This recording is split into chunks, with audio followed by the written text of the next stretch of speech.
case study on appraisal and assessment of credit facilities. So Prakash Enterprises is a toy manufacturer, and the particular person approached the reputed bank in Haryana for getting sanctioned a working capital limit. उन्होंने एक working capital limit sanction करवानी थी, उसके लिए वो bank of Haryana के पास पहुंच गए हैं. And for the term loan amounting rupees 10 lakh 10 crore and 15 crore respectively, यानी कि उनको 10 करोड़ की सीसी लिमिट चाहिए और 15 करोड़ का जो टर्म लोन है वो भी उनको चाहिए. The total current assets are 9 crore and the total current liabilities are 8 crore over here, and we need to answer the questions accordingly, right? So the question number 1 over here, it says Prakash Enterprises submitted documents like memorandum of association, certificate of incorporation, authority letter, income tax returns to the bank while applying for the above said facilities. Which procedure of the following credit appraiser is done in this process? तो इस process में क्या क्या चीजें की गई हैं?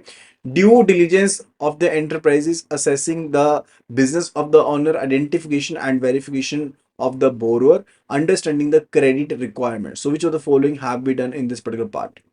सो जल्दी से जल्दी बताइएगा कि डॉक्यूमेंट जो सबमिट किए गए हैं उसके हिसाब से बताना है कि क्या क्या चीज चेक की गई हैं. ड्यू डिलिजेंस को देखा गया है, बिजनेस ओनर को असेस किया गया है, आइडेंटिफिकेशन एंड वेरिफिकेशन हुई है बोरोवर की, अंडरस्टैंडिंग द क्रेडिट रिक्वायरमेंट. तो क्या क्या प्रोसेस यहाँ पर इनिशिएट हुए हैं अगर हम क्रेडिट अप्रेजल की बात करते हैं. अगर हम क्रेडिट अप्रेजल की बात कर ही रहे हैं तो आपको एक चीज को समझना पड़ेगा कि प्राइमरी ऑब्जेक्टिव जो होता है वो ये देखना होता है कि जो फंड्स बैंक के द्वारा दिए जाएंगे क्या वो सेफ हैं, क्या वो बैंक के लिए प्रॉफिटेबिलिटी आगे आने वाले टाइम में लेकर के आएंगे फंड्स या नहीं लेकर के आएंगे. दैट इज द मेन फंडा रिलेटेड. एंड मेन स्टेप क्या होता है कि आप आइडेंटिफिकेशन करना चाहते हो डॉक्यूमेंट्स की. सबसे पहला पार्ट वही था. तो डॉक्यूमेंट्स यहाँ पर जो सबमिट किए गए वो बेसिक डॉक्यूमेंट्स हैं, यानी कि certificate of incorporation, memorandum of association, authority letter हो गया, इनकम टैक्स रिटर्न्स हो गए. This are the basic documents over there. क्या हम इससे requirement of particular credit requirement को अंडरस्टैंड कर पाएंगे? क्रेडिट रिक्वायरमेंट को आईटीआर से असेस तो नहीं कर सकते, लेकिन definitely we can be identify the borrower and verify the borrower from this. So option C जो है that will be the right answer in this regard. ठीक है जी. तो क्वेश्चन नंबर 1 का जो आंसर है that's option C, that is identification and verification of the borrower. Now let's move to the another question. It says information provided by the Prakash Enterprises will now be verified by the bank known as validation of proposal. What other procedures or processes can be done for validating the proposal? तो क्या क्या चीजें हो सकती हैं? To check legal capacity of the borrower, to verify all the required approvals and licensing, field verification कर सकते हैं. देखिए वैलिडेशन हो गई डॉक्यूमेंट्स की, आपने डॉक्यूमेंट्स को जमा करवा दिया, वैलिडेशन उनकी हो गई है. लेकिन उसके बाद क्या होगा? आपको उसके बाद भी जो भी इंफॉर्मेशन आपने प्रोवाइड की गई है वो तो आपने वैलिडेट कर दी कि हाँ बिल्कुल सही है, आपने पॉजिटिवली उसको एस्टैब्लिश कर लिया. लेकिन आपको फील्ड वेरिफिकेशन करनी पड़ेगी. अगर वो कह रहा है कि देखो हमारी इतनी बड़ी फैक्ट्री है तो आपको फैक्ट्री में जाकर के देखना पड़ेगा, फील्ड वेरिफिकेशन करनी पड़ेगी, उनके ऑफिस में जाना पड़ेगा. आपको जो भी अप्रूवल चाहिए, जो भी लाइसेंसिंग चाहिए उनको भी चेक करना पड़ेगा, वो भी चाहिए, फील्ड वाला भी चाहिए, ये भी चीज हो गया. साथ के साथ आपको कैपेसिटी ऑफ द बोरोर भी चेक करनी पड़ेगी, क्या उसकी कैपेसिटी है बोरो करने की, तो वो भी चेक करना पड़ेगा. So option A over here वो भी करेक्ट है. तो सभी की सभी ऑप्शंस जो हैं वो यहाँ पर करेक्ट हैं. तो ऑप्शन डी जो है that will be the right answer in this regard. ठीक है. तो ऑप्शन बी जो रहेगा that will be the right answer होगा. ठीक है. तो इस चीज को फटाफट से कंफर्म कर लेते हैं एंड फर्दर चलते हैं नेक्स्ट क्वेश्चन की तरफ. तो ऑप्शन जो डी है यहाँ पर that is the right answer. चलिए नेक्स्ट क्वेश्चन में चलते हैं. It says Prakash enterprises want to get a term loan amounting rupees 15 crore. ये हमने क्वेश्चन में भी पढ़ा था ऊपर कि 15 करोड़ का उनको टर्म लोन चाहिए for setting up of a new plant. जो एस्टिमेटेड कैश फ्लोज हैं by the setting up of a new manufacturing plant are not sufficient to cover the EMI in near future. तो वो EMI को cover करने के लिए sufficient नहीं है. Which of the following is correct in this regard. तो कौन सी चीज करेक्ट है इस रिगार्ड में? We need to answer over here. So if the enterprises will provide 100% of the collateral, तो अगर एंटरप्राइज जो है 100% कोलेटरल प्रोवाइड कर देते जितना लोन चाहिए, then 15 crore loan can be sanction. तो 15 करोड़ का लोन ले जाओ. अगर आप हमें कोलेटरल प्रोवाइड करते हो तो 15 करोड़ का लोन ले सकते हो. आपकी ईएमआई नहीं भी कवर हो रही है तो भी कोई बात नहीं है. Option B says bank should be reducing the maximum loan amount. तो आप मैक्सिमम जो लोन अमाउंट सैंक्शन कर रहे हो उसको रिड्यूस कर दो, यानी कि सैंक्शन अमाउंट को कम कर दो. Further option C margin by the borrower is to be increased, यानी कि मार्जिन को इंक्रीज कर दो. ठीक है. यानी कि जो पर्टिकुलर कंट्रीब्यूशन है बाय द बोरोर उसको इंक्रीज कर दो. So which of the following is the right answer. तो देखो सिंपल सी बात समझाना चाहता हूं. जब आप सिक्योरिटी लेते हो तो सिक्योरिटी लेने का मोटिव ये नहीं होता है कि आप सिक्योरिटी से ही रिकवर करने के लिए सिक्योरिटी ले रहे हो.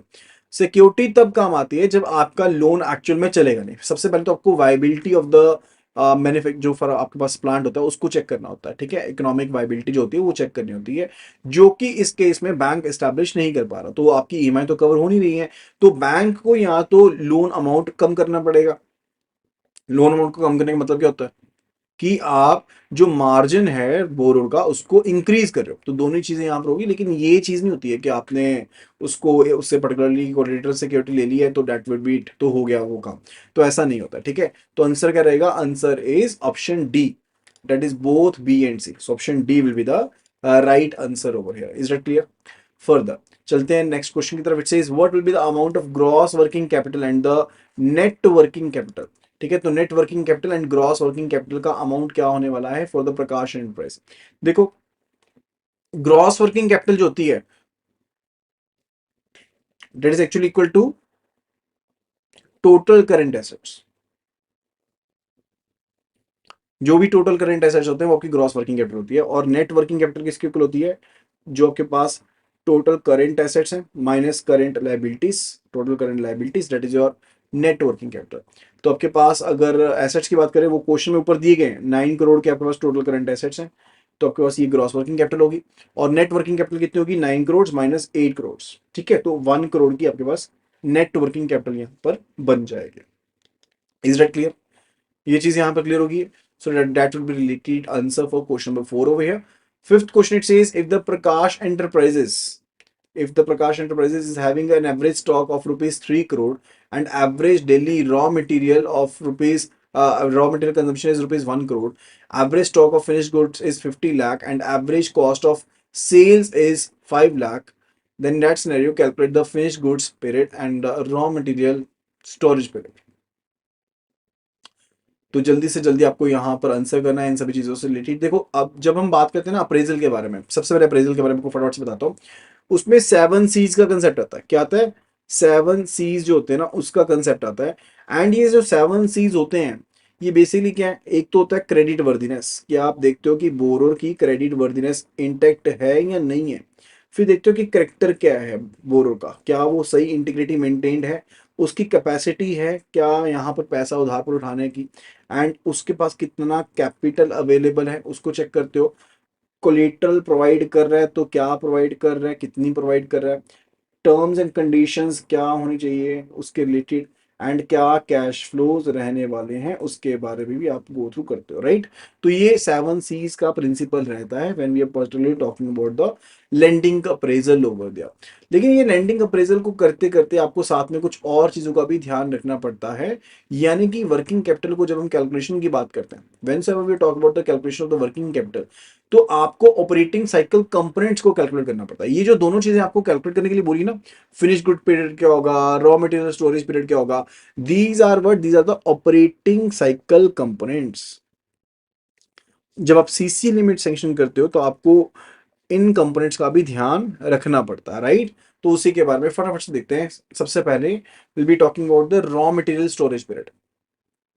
रॉ मटेरियल जो आपका है उसका स्टोरेज पीरियड, यानी कि कितने टाइम के लिए आपके पास जो रॉ मटेरियल स्टोरेज है वो रहेगी, उसको पीरियड को अपने कैलकुलेट करना है। सो एवरेज जो भी आपका स्टॉक होता है, what's ever the average stock that we are having over here, वो रहेगा डिवाइडेड बाय रॉ मटेरियल का स्टॉक। कौन सा स्टॉक? रॉ मटेरियल का स्टॉक, ठीक है। और डिवाइडेड बाय जो आपकी डेली कंजम्पशन हो रही है, क्या हो रही है? डेली जो कंजम्पशन हो रही है रॉ मटेरियल की वो रहेगी, ठीक है जी।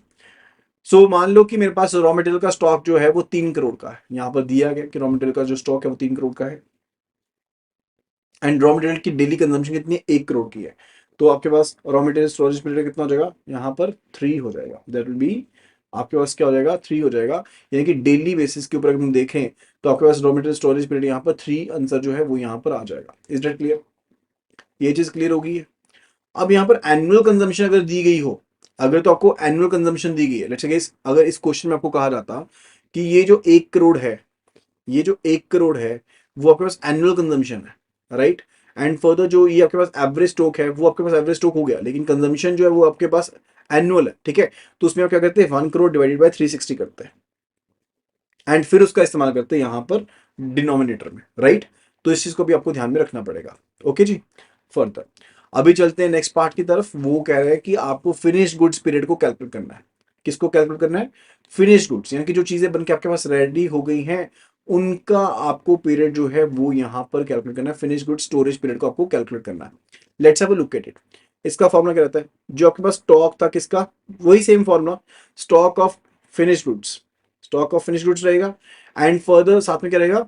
Average daily cost of sales, यानी कि डेली की सेल्स कितनी हो रही है, डेली की सेल्स कितनी हो रही है, कॉस्ट ऑफ सेल्स कितनी है, ठीक है, उसके बारे में कैलकुलेट कर लेंगे। तो वो आपके पास क्या रहेगा? पर्टिकुलर एफजी स्टोरेज पीरियड आ जाएगा। ठीक है, जैसे इस सिनेरियो में जो average stock of finish goods है वो कितना 50 लाख का है, और जो आपके पास कॉस्ट ऑफ सेल्स दी गई है, डेली कॉस्ट ऑफ सेल्स दी गई है, वो दी गई 5 लाख की। तो आंसर क्या आएगा? आंसर आएगा आपके पास 10। तो आपके पास जो फिनिश गुड्स स्टोरेज पीरियड आ गया वो 10 की कुल आ गया। लेकिन हो सकता है कि आपको जो particular average daily cost of sales ना दी गई, यानी कि जो डिनोमिनेटर वाला पार्ट है ना वो ना दिया गया हो। And further it may be the case कि आपको annual cost of sales provide की गई हो। क्या प्रोवाइड की गई हो?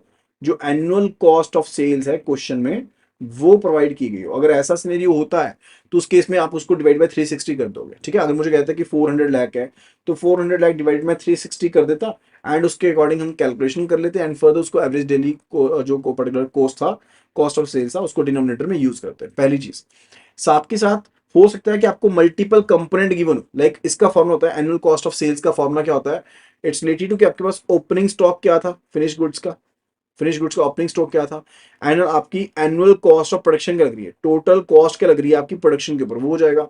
अगर कोई आपने ड्यूटी वगैरह पे करी है, एक्साइज ड्यूटी वगैरह पे करी है, वो भी हो जाएगा। आपकी सेलिंग एंड डिस्ट्रीब्यूशन की cost, selling and distribution cost हो जाएगी, वो भी शामिल हो जाएगी। एंड फर्दर साथ के साथ जो भी आपके एडमिनिस्ट्रेटिव चार्जेस यानी कि डायरेक्ट इनडायरेक्ट जो भी चार्जेस होते हैं, ठीक है, तो आप सभी शामिल कर लेंगे। जनरल एडमिनिस्ट्रेशन जो आपके चार्जेस हैं वो भी डाल लेंगे, फाइनेंशियल आपकी कॉस्ट है वो भी डाल लेंगे, minus closing stock of finish goods. So this is a simple formula related to it. तो ये कुछ रॉकेट साइंस नहीं है, it's very simple formula related to it. Opening finish goods देखी, जो भी आपकी कॉस्ट पड़ रही है, एनुअल कॉस्ट ऑफ प्रोडक्शन पड़ रही है, एक्साइज ड्यूटी पे कर रहे हो, सेलिंग डिस्ट्रीब्यूशन कॉस्ट है, मार्केटिंग की कॉस्ट है, या फिर आप जनरल एडमिनिस्ट्रेटिव कॉस्ट है, ठीक है, वो सभी आ जाएंगी। फाइनेंशियल कॉस्ट भी इवन इसके बीच में शामिल रहती है, माइनस कर देंगे क्लोजिंग फिनिश्ड गुड स्टॉक को, and you will be having your annual cost of sales. ठीक है, आपके पास एनुअल कॉस्ट ऑफ सेल्स बन जाएगा। एंड फर्दर वहां से आप क्या कैलकुलेट कर सकते हो? डिवाइड बाय 360 करके जो average daily cost of sales है वो कैलकुलेट हो जाएगी, एंड उसको इस फॉर्मूला में यूज करके फिनिश गुड्स का जो आपके पास स्टोरेज पीरियड है, होल्डिंग पीरियड है, उसको कैलकुलेट कर सकते हैं। राइट, सो अकॉर्डिंगली हम इस क्वेश्चन को इजिली सॉल्व कर पाएंगे। राइट, तो that will be actually related to the question number